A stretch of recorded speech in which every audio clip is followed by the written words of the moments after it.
This is Between Hooksets. I'm Chase and Walter from In Through the Outdoors with my partner in slime, Kurt Underhill from the fishing crew. What's going on, bud? Well, you know what? I'm doing pretty good, but I'm going to tell you, this is either going to be long or it's going to go super fast because we've been talking to Dewey for about 15 minutes, and I looked over and saw it was 7:01. I couldn't believe how quick time went. So this can be fun tonight.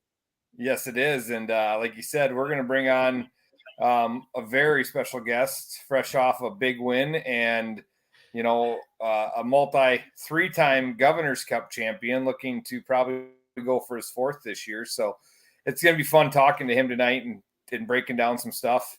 So let's, without further ado, let's bring on Mr. Dewey. How are you, buddy? Good. How are you guys? Good. Absolutely wonderful.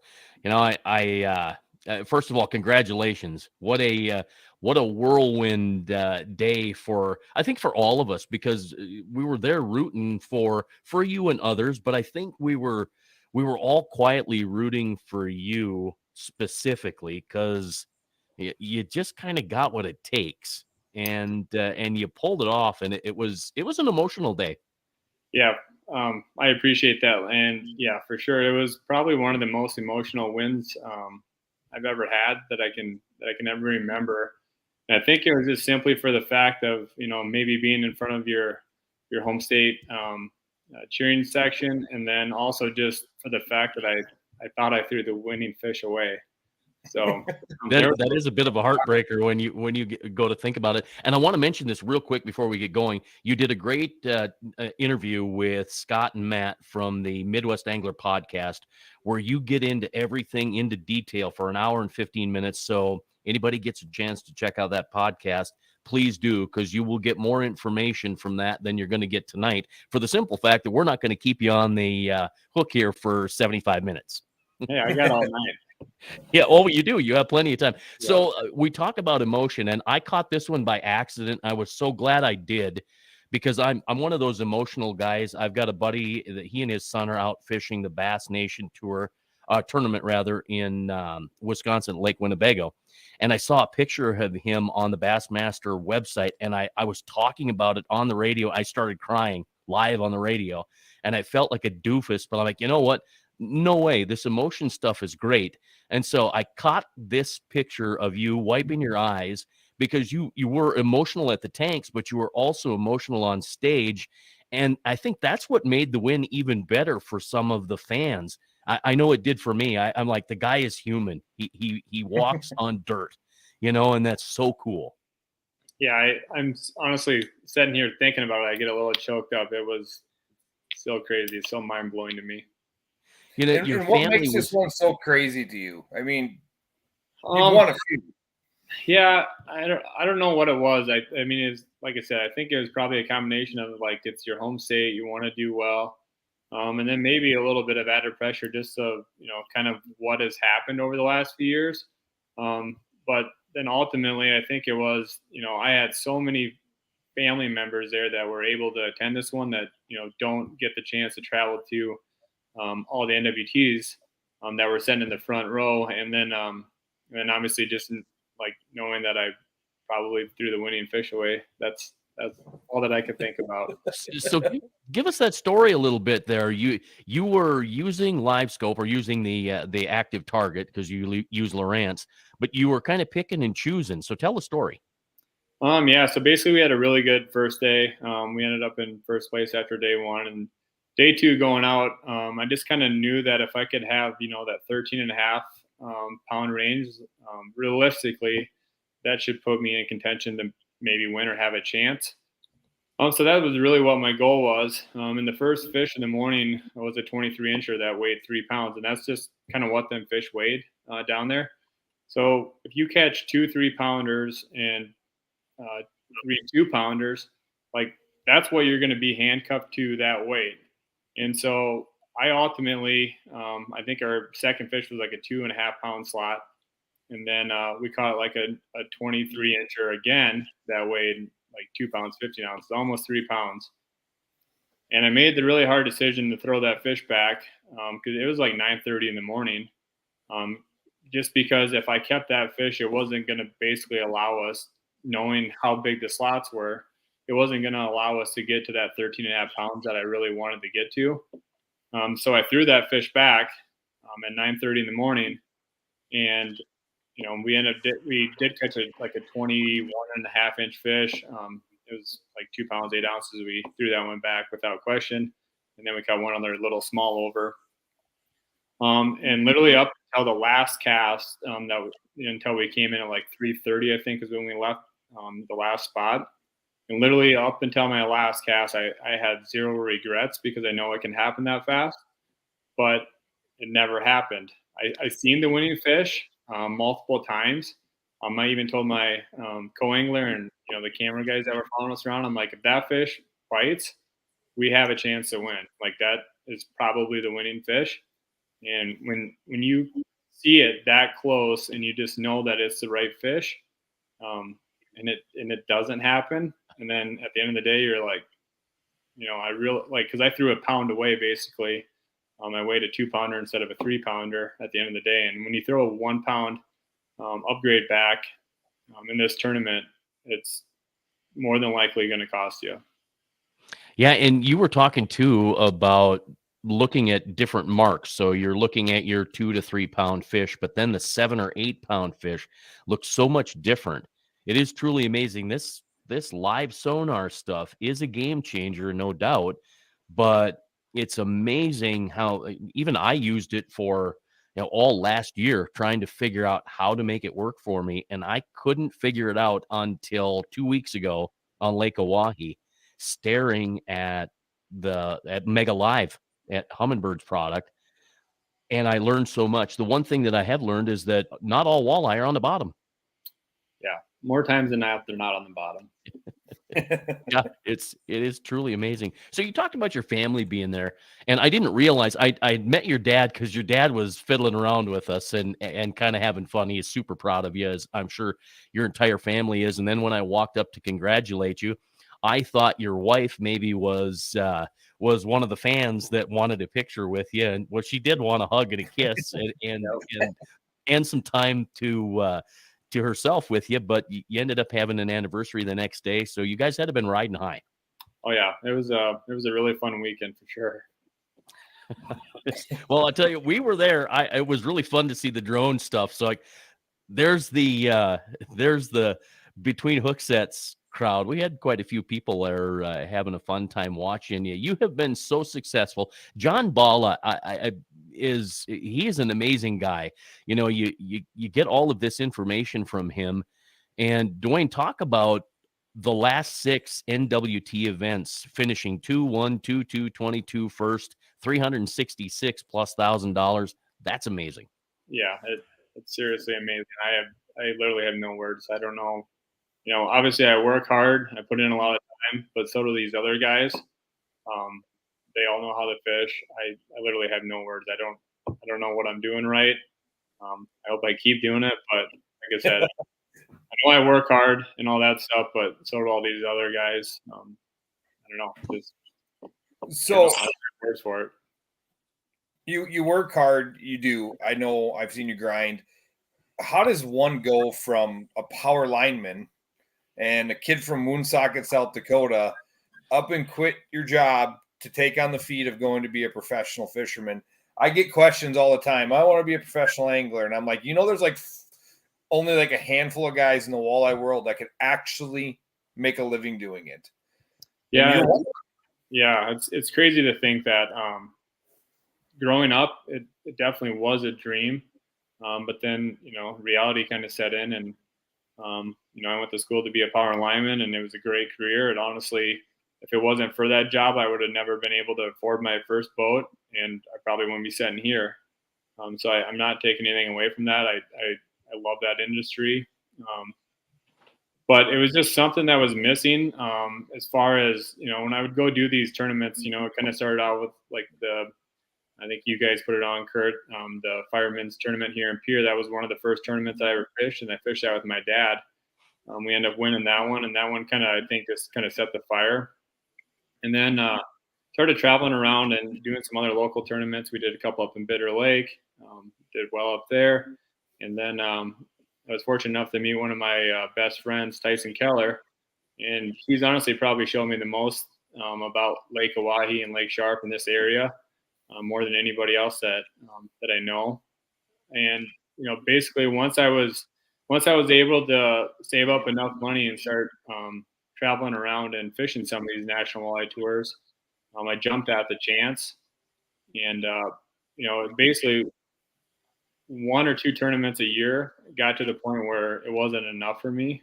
It was such an addiction that I wanted to do it more and more and more. And up until last year, just financially couldn't do it. And after last year, like in June of last year, I had one of my good friends, John Hoyer. He actually is probably the one that pushed me the most and gave me the most encouragement to say, you know what, you can make a living in the fishing industry. You just got to believe in yourself. And so ultimately, I ended up quitting my job last June and now fish full-time professionally. So what's that like, waking up every morning knowing that you're not going to a job? You do aqua traction and you do some other things too, but to get up in the morning knowing that your job is fishing, but what's that like? It's honestly like it's a dream come true. There's a lot of days that I'm like, I just got back from a run a little bit ago, and I was on my way back to the house. I was like pinching myself, like, how is this happening? Yeah, it's literally undescribable. Yeah, I just, you in the interview with the Midwest Angler podcast guys, Scott and Matt, you talked about, it was about 2008 when you really started to kind of get into it. And I went back and looked at pictures, and I'm like, okay, it was about 2006, 2007 where I decided that I really like fishing. Now, I don't want to be a tournament angler. That's not I love to talk fishing. I love to tie lures. I like to invent new things, and I like to do that stuff. But I'll never get to the point where you're at, maybe because I don't want to. But how do you go to bed and wake up and all of a sudden be a guy who is in the national spotlight? You're a part of tour level gold with some of the biggest guys in the industry. This is truly amazing, and you're a down to earth kind of guy. Yeah, I appreciate that. Like I said, it's a dream come true to be working on all these different projects, like you just mentioned, with tour level gold, and doing some of the stuff with the next bite. Even I never would have believed it, for sure. Your Saturday mornings, you're now the Saturday morning guy, right? Like right. As a kid and watched all these shows, the Linders, and now it's you, dude. And super proud.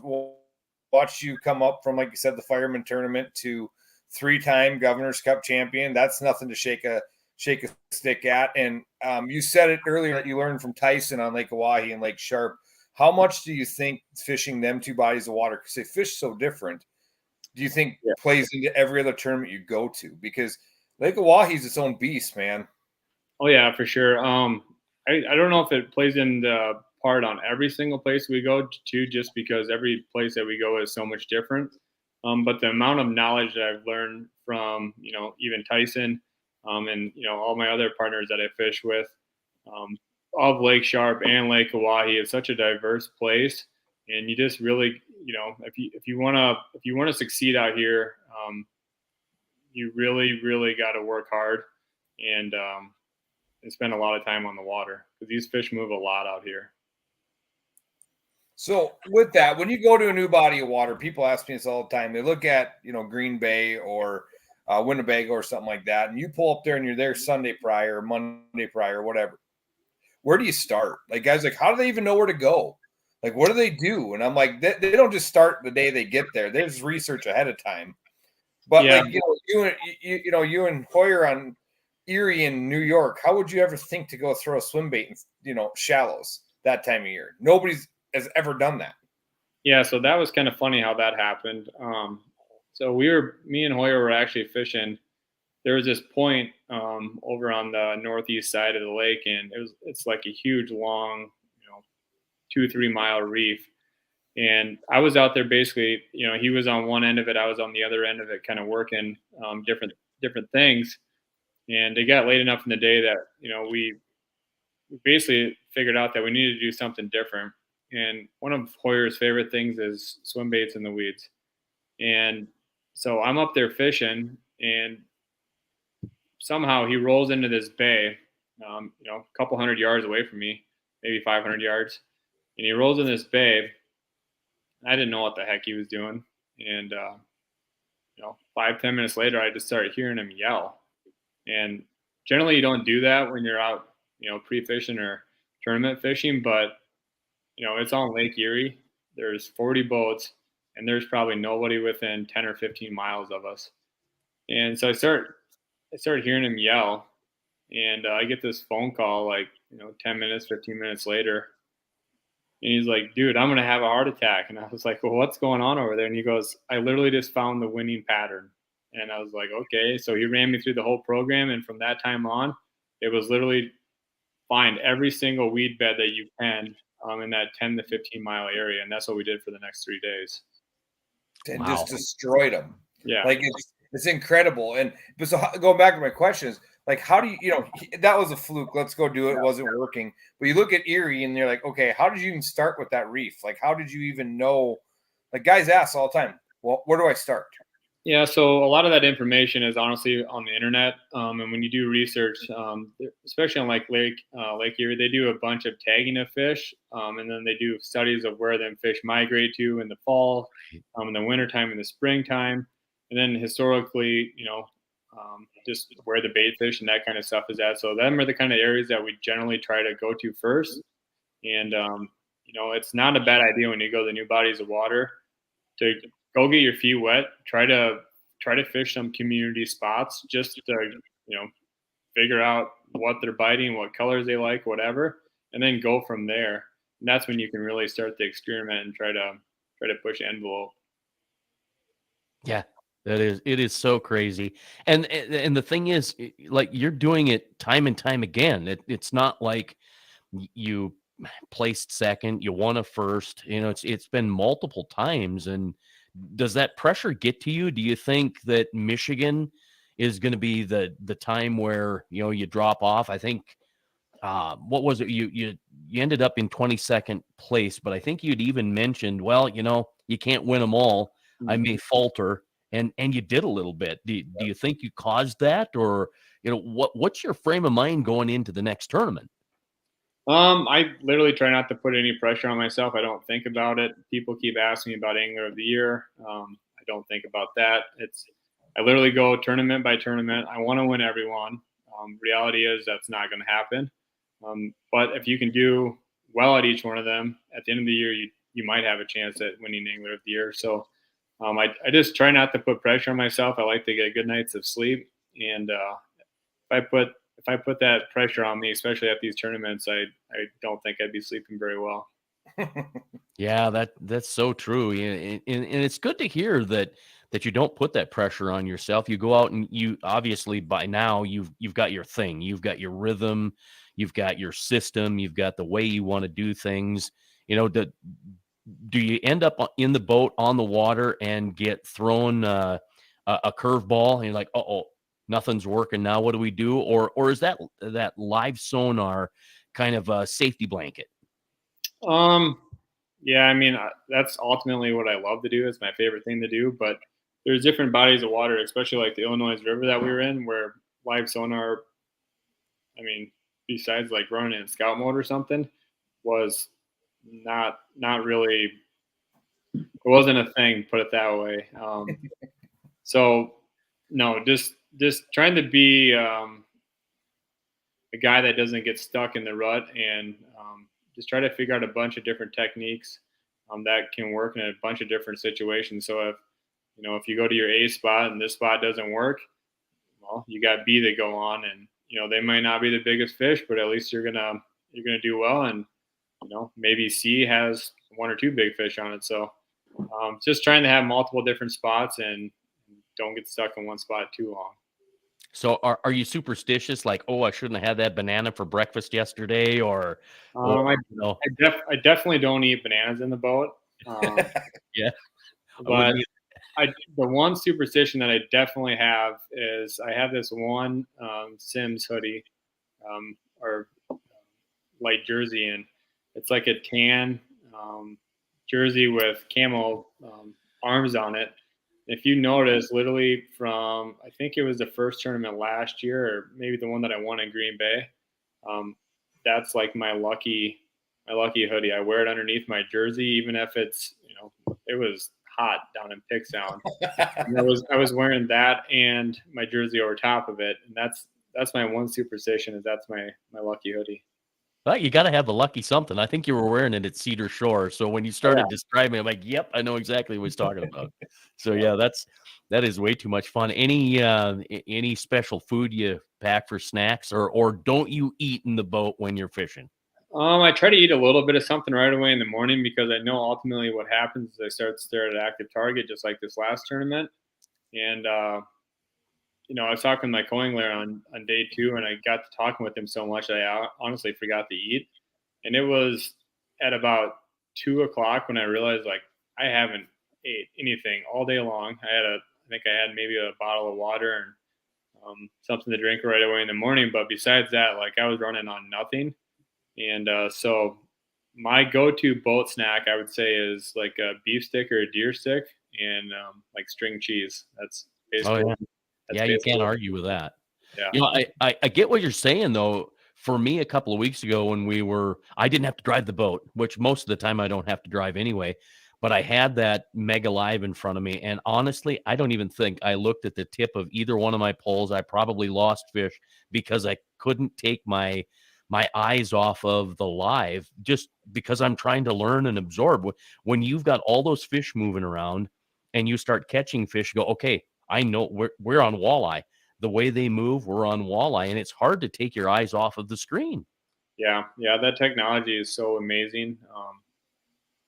The amount of knowledge I've learned from using Active Target over the last couple of years is honestly what's made me a better fisherman. I can definitely understand what fish do a lot more. And just like this last tournament, like on day 2, it was super calm. Right away in the morning, all them carp are up on top of the surface of the water, and you couldn't really see them under Active Target because they were up so high. But then as the day went on, you could just slowly see all them fish start to sink down, and it actually pushed the walleyes down pretty tight to the bottom. But it was just interesting for me to just watch that progression. Like, you could literally every 15, 20 minutes, now they're down to 25 foot. Now they're down to 30 foot. Now they're down to 35 foot. You could just follow them down with that, and it was just so much easier to make them adjustments. Yeah, I think it's amazing. The thing for me in the beginning too, I thought I was seeing bass that were in 16 feet of water, swimming in they're 3 feet down in 16 feet. I'm thinking they're bass, and all of a sudden, boom, drop shot goes off, and it's a walleye. So there's all these little things that you learn that make you a better fisherman by using this technology, and it's kind of too bad that there are people that are naysayers and are against it. Do you think eventually it will be, I don't want to say banned because that's such a rough word, but will it be discouraged, or will it continue to be embraced? In my opinion, I think it's going to continue to be embraced, because kind of what I compare it to, it's just another tool that helps us catch fish. Yes, it's an amazing tool, but it's, in my mind, if I didn't have GPS on my graphs, I would be useless. Like, I couldn't fish if I didn't have side scan, if I didn't have 2D sonar, if I didn't have all this stuff, I wouldn't be able to find my spot. So it's just another tool that helps us catch fish and help. I mean, it definitely speeds up the process, but I just don't know how you could ever go away from it. So do this, rank all of the tactics. So you've got live sonar, you've got side scan, you've got down scan, and you've got 2D sonar. What's 1, 2, 3, 4? It really depends on what you're doing. I mean, if I'm trying to find fish, we'll just talk about, like, we'll say Lake Sharp first. So on Lake Sharp, the only thing I care about on Lake Sharp is obviously GPS, but side scan. That's my number one tool on Lake Sharp. It's all basically sand bottom. It's so easy to find them fish. Generally, being in the fast current, they're pretty tight to the bottom, so you can find them pretty easy with side scan.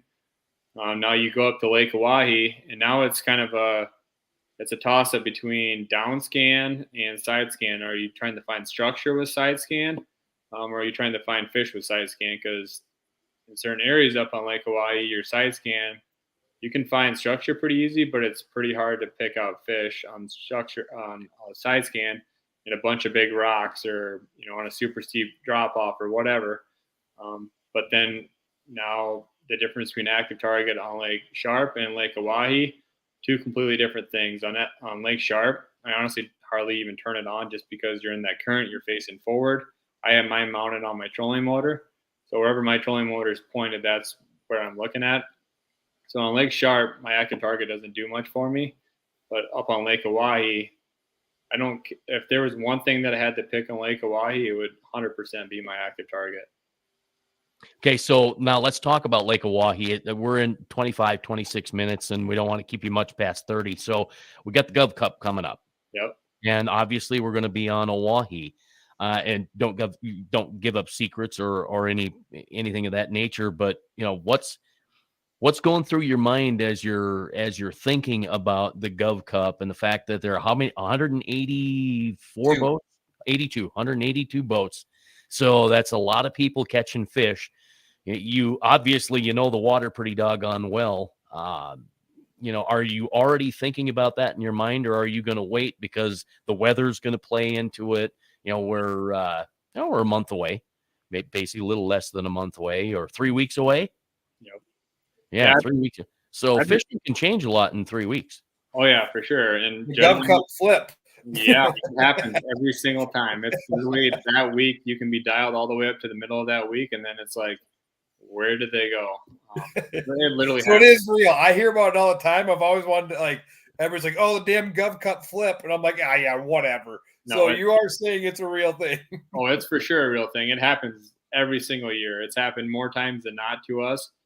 There's many tournaments where we have all these spots that we want to go hit, and we roll in, and there is 2 days ago, there was 100 fish here, and there's literally nothing. They're completely gone. So then you just basically go fishing from there. And but no, I've been thinking about this. I didn't get to fish it last year. I was in Green Bay fishing.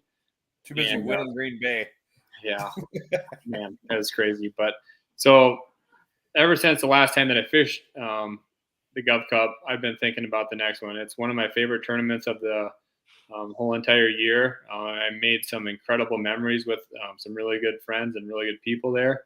And the competition in the Gov Cup it's hard, to be honest. It's you have so many local anglers and a lot of out-of-staters that come in now as well. But everybody knows how to catch fish out here. And right now there's a lot of really big fish. So you start catching them 7 or 8 pounders or even 10 pounders, you can really separate yourself from people really fast. So with I think Oahe for the most part had 5, 6, 7 inches of rain. So the water levels up, and that's probably going to help. They're going to end up. I hear the water's cooled down a little bit. They could end up being shallow. It could fish completely different than last year. Yeah, I think it's going to be a good thing. I think you're going to be able to do whatever you want. I know people say that all the time, but I honestly think there's going to be fish in 6 foot of water. I think there's going to be fish out in 60 foot of water. I think you can do whatever you want in this tournament, but it's going to be really good for the fishery. It was already healthy, but now all the bait fish and all the perch and all the other stuff with all that vegetation that's flooded now are going to really, they should have a really good spawn. And Oahe should be really good for hopefully years to come. And from what I've been hearing, I haven't been up there yet. I was up there one time, but it was basically just to check on some graphs. I haven't really been fishing. But from what I've been hearing, the fish are really healthy and there's a lot of them. And, last year fishing up there, it was really weird. It was kind of easy to find the big fish, but it was really hard to find the little fish. And from what it sounds like this year, it sounds like there's just a ton of them, 15 to 16 inches. So really good to see that. Yeah, when you get on them, you get on them. And you mentioned perch too. Yeah. Usually I'll go out and fish and I'll catch 1 perch a day for the most part. It seems like lately it's been 1 perch a spot. Yeah. So I think the perch numbers are up. They're 9, 10 inches. So they're nice little perch. I just hope the system can sustain them to the point where they can get to that 12-inch, maybe even the 13-inch. I just don't know that they can, but let's hope so. Yeah, for sure. Let's hope. Well, and the fishing is so good that I've actually caught limits a couple days out there by myself, which is pretty damn impressive for this guy. So, Yeah, I mean, awesome. this guy, I'm hoping for a door banger of a year with the Gov Cup, because if I can go out and catch a couple days of limits, we're doing something here. Yeah. So it should be a lot of fun. I'm really looking forward to that. It's like I said, it's honestly one of my favorite tournaments of the whole entire year. As soon as it's over, literally that night, I just cannot wait to fish it again the following year. Yeah, that's awesome. So we got Michigan coming up, and then obviously you're going to be fishing Devil's Lake, no doubt. And so anything in between? The only thing that we're going to be doing, so basically I'm going to ICAST this year for the first time, and then like you said, then we go to the Gov Cup, then we do Sault Ste. Marie, and then I have a couple days off, and then I'm actually taking my wife and my mom and dad on a trip up in Alaska for about 10 days, the first part of August. So just looking forward to a really relaxing trip. We're going to do some halibut fishing a day, and then just play tourists and drive around and see what Alaska has to offer. Boy, that's going to be fun for you. You're not going to have to worry about anything except Alaska and the halibut. And how excited are you have you fished Devil's Lake, and are you excited for a championship there? Yeah, I'm super excited. I fished there one time. It was the year that Dylan Nussbaum won. I don't remember exactly what year that was, maybe like 2018 or 19. But that's the only time that I've ever fished Devil's Lake. But what I can say is I really like how Devil's Lake fishes. It fishes exactly, in my style. You can do whatever you want. You can slip barb, you can throw lead core, you can throw swim baits, you can throw jigging wraps. I mean, whatever you want to do, you can do it there. And more than likely, to win that tournament, you're probably going to have to be doing multiple different things. So to have a 40 boat tournament on Devil's Lake for the championship is going to be super fun. And I haven't made it there yet, but if everything goes right, you have to have a pretty bad deal. Yeah, I'm just being confident for you. Yeah. When do you think, we just got a comment in, when do you think we're going to see the NWT on Oahe? You think that's coming in the future? I'm sure it is. I haven't heard anything, obviously, but I would love another tournament on Lake Oahe. It's it's not only for not traveling very far, but it's my favorite body of water, 100% to fish. And I feel super comfortable fishing Lake Oahe. So yeah, I hope they come back sooner rather than later. Yeah, let's hope that the National Walleye Tour gets their poop in a group in a couple of different ways, and they end up on Lake Oahe too. I think that would be fantastic. Yeah, it'd be awesome. Well, we're about 33 minutes in, Dewey. Where can people follow along? I'm sure everybody that's on here tonight knows where you're at, but if people aren't, where can they follow along with you for tour level gold, your Instagram, all the different things? Yeah, so if you just follow on Facebook, it's my first name, last name, Duane Hjelm. Same with Instagram. And then also, if you want to see some cool behind the scenes, stuff that happens on the National Walleye Tour, we're joking around at camp, cooking dinner, and just kind of really see what it's like to fish these National Walleye Tour events. It's not so much all the hooksets and fish catches, but it's just kind of the behind the scenes on what it's like at our fish camp and what it's like in the pre-fish. And there is some tournament footage as well in there, but that's tour level gold. And that's on all of our videos are on YouTube right now, but you can also go on Instagram or Facebook and follow tour level gold as well. And I will say best footage of a fishing tournament ever with tour level gold, in my opinion. It is money, and I know why you don't have to eat in the boat, because Hoyer feeds you guys like kings. Yeah, he's a good cook, that's for sure. That's all I have. The time I see him, like looking at Hoyer's stuff, wondering what he's cooking next. So, that's awesome. He likes to make really pretty plates too. I don't know if you ever seen some of his Instagram stuff, but he likes to take, we cook these meals at night, and he just makes the most perfection looking plate there possibly is, and then he likes to post that stuff on Instagram. So it's a lot of fun hanging out with him and Dusty at camp, and all of our co-anglers, and Valerie's been coming to do a couple of our NWT tournaments as well, and doing a little cooking for us too, so we don't have to worry about that. Awesome. We look forward to talking to you in the near future. We got some stuff in the works we talked about earlier tonight. So, guys, pay attention as we come along. Make sure you follow Dewey. Make sure you guys check out In Through the Outdoors and the fishing crew. And we appreciate you, buddy. Thanks for taking time. Good luck. We'll see you in a few weeks here on Lake Oahe. And keep going strong, buddy. We're proud of you. Yeah, thank you. No Thank doubt. you guys. Right. I appreciate you guys. Thank you. Thank you, Duane. Thank you much. All right. Awesome stuff. Well, let's wrap her up and